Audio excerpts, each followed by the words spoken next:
Hi, I'm Chef Cacho of Unilever Food Solutions Philippines, and I'm going to show you how to cook a paella made from our classic sinigang.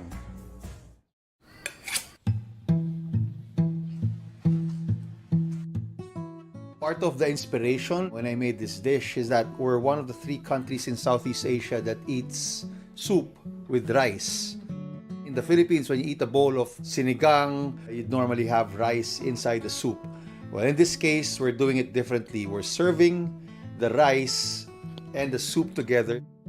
Now you're having rice and soup, not soup and rice.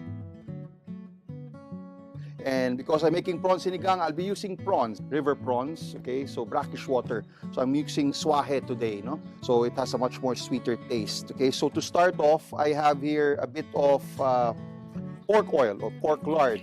Very important, I use the right oil because I'm cooking over wood fire. So I want to have an oil that has a very high smoking point, so it doesn't burn anything that I'll be putting on my pan. So first thing I do is we sear the prawns, okay? So the prawns, I just took off the shells and I made it long like that by skewering it with some bamboo skewers, no? So we just want to cook this one halfway, okay? Give it a nice color. Color is all about flavor, no? If the prawns doesn't have any flavor, you'll have a bland tasting sinigang. So we want to color that prawns.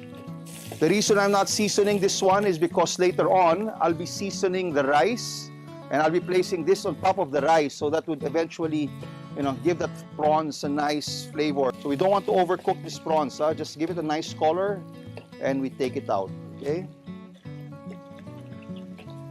Now you could use, again, tiger prawns if you wish. Lobster is a good option. In the end, you could use any type of seafood for this dish, or for that matter, any type of protein. Okay, pork, beef, chicken.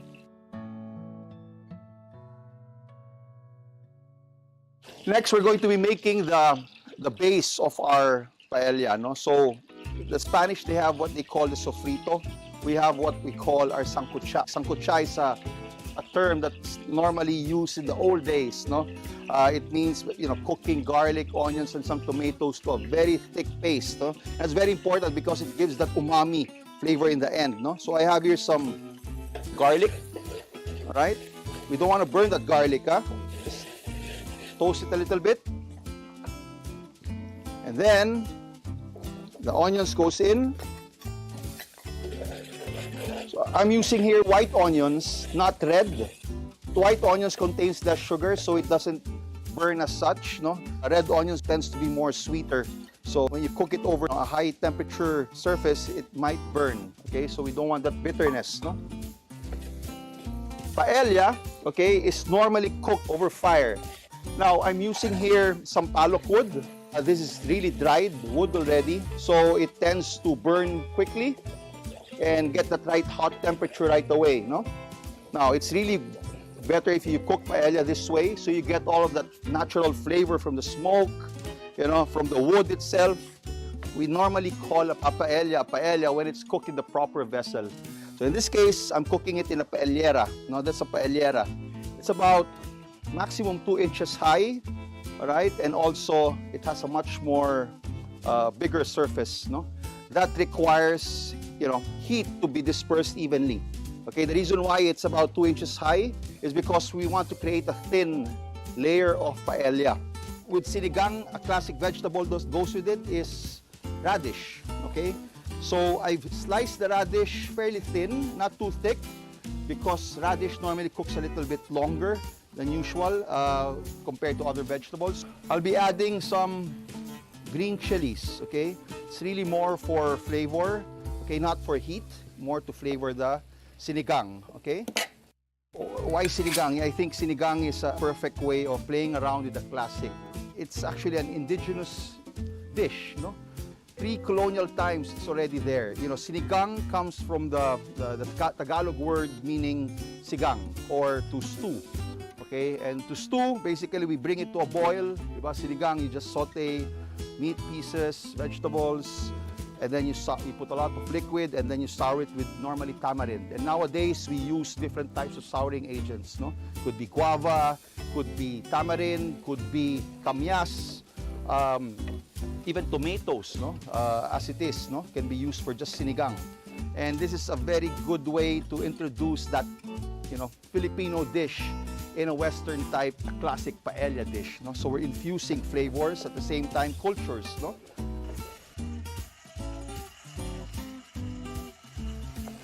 All right, so now that the radish is almost done, or stock, okay?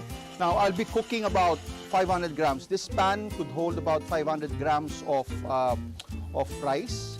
So I'll be using 4 parts, no?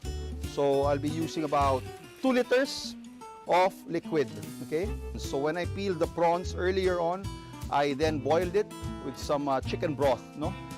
And just basically cooked for about 30 minutes and then strained it, okay? And then I have my broth. So that's a highly concentrated liquid. So next, after good boil, we add our sinigang powder.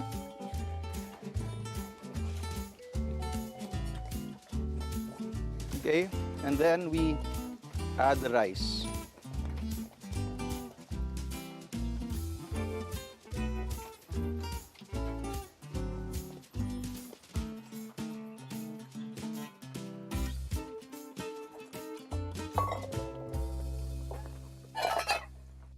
So I'll be using adlai today, and it's actually a millet, no? It's a cereal that has not really related to rice, but more of yung barley, buckwheat.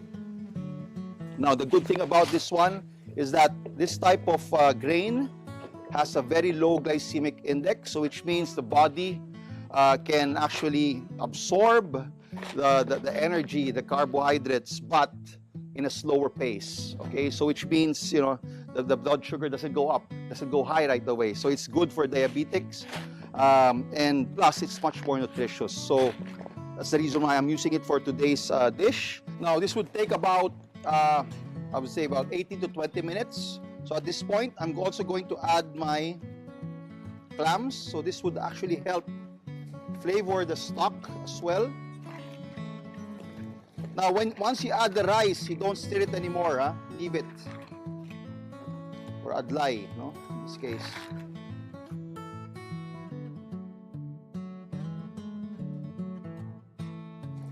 I also have here some eggplants, right?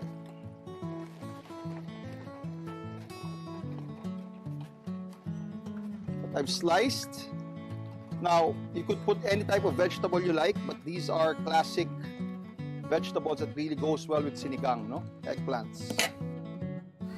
Right, so the reason why I used sinigang and paella together is because, we Filipinos, we love to eat in a communal manner. Okay, we want to share everything. Okay, so paella actually is best eaten when shared, no? Normally in Spain, they would eat it as it is. No plates, just a spoon, and each family member would actually just scoop out the rice, no? The Filipinos, same thing. Okay, we love eating together as a family, and what good way to eat a good sinigang with a really nice paella-style cooking, okay? So, very important when we're cooking the paella is that, you could see that rolling boil. It has to be rolling boil all the time. Again, we're not covering this one. We're just making that water the liquid evaporate, no?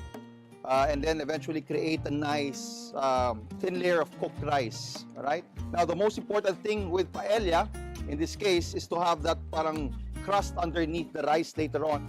The Spanish, that's what they call socarat, okay? And that's only actually created when you have the right ratio of rice and water or liquid.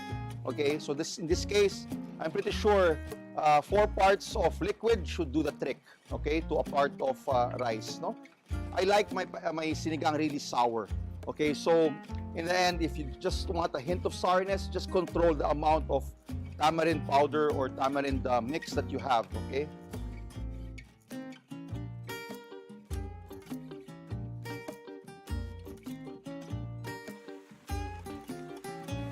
So after 10 minutes, okay, of cooking, I will now arrange the prawns. So that would actually help flavor the stock more. Okay, that's the reason why we did not cook the prawns through earlier on, no? Just a light sear, okay?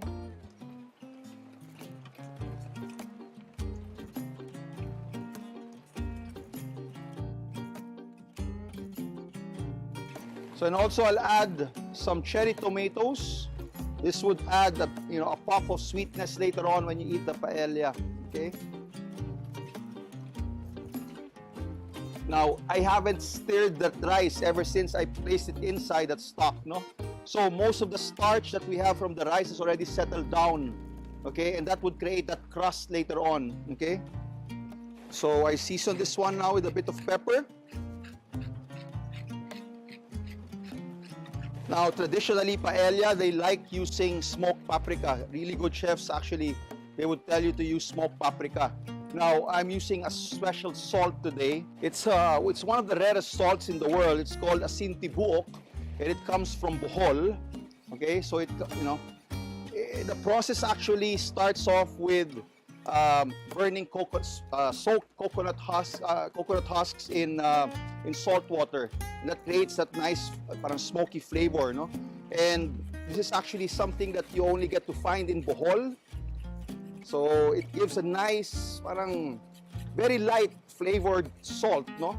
With a hint of smokiness in the end. So this time, I'm going to put the other vegetable that goes well with sinigang, and these are string beans, okay? What I did with this is I blanch it quickly, about 3 minutes, in boiling water, salted water, and then I shock it, take it out, shock it in ice cold water, and then you could, twist it into knots like this, just to give it a nice look on the dish itself. Now, once you start hearing that sizzle, slowly I'm starting to hear that sizzle already. Okay, that signifies already that it's starting to caramelize underneath. Okay, at this point, we want to control the heat. You want to make sure that the heat is not so hot. Otherwise, that caramelized starch underneath will tend to burn. All right, so just keep it nice and I would say moderate hot. Just make sure you hear that sizzle all throughout the next 5 minutes. Okay.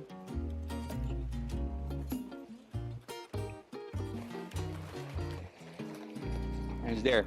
Okay. So that's the sinigang paella. Okay. Now we would garnish this one with some calamansi or native limes, and then I'm going to serve this one with an aioli, okay, made of mayonnaise. So I'm using Lady's Choice real mayonnaise, and I just added a bit of garlic, a little bit of calamansi juice, some red chilies, finely chopped. It depends on you. If you want it nice and hot, don't take the seeds out. If you just want the flavor of the chilies, just get the skin and chop it up. No, these are red labuyo, sili labuyo we call it. Okay, very spicy. These are bird's eye chilies that's found here in the Philippines. And also I added some chives. Okay, so thinly sliced chives. Because my paella is a bit on the tart side, on the sour side. Okay, I want to balance off that flavor, that acidic flavor, with a nice, rich, creamy aioli. Okay, that would actually balance everything off. So that's my version of the classic prawn sinigang that all Filipinos love. A classic paella combined together that gives it a dish that everyone could love, no? So in behalf of Asia Society Philippines and Unilever Food Solutions Philippines, I'm Ken Cacho, and I hope you try this recipe. Mabuhay!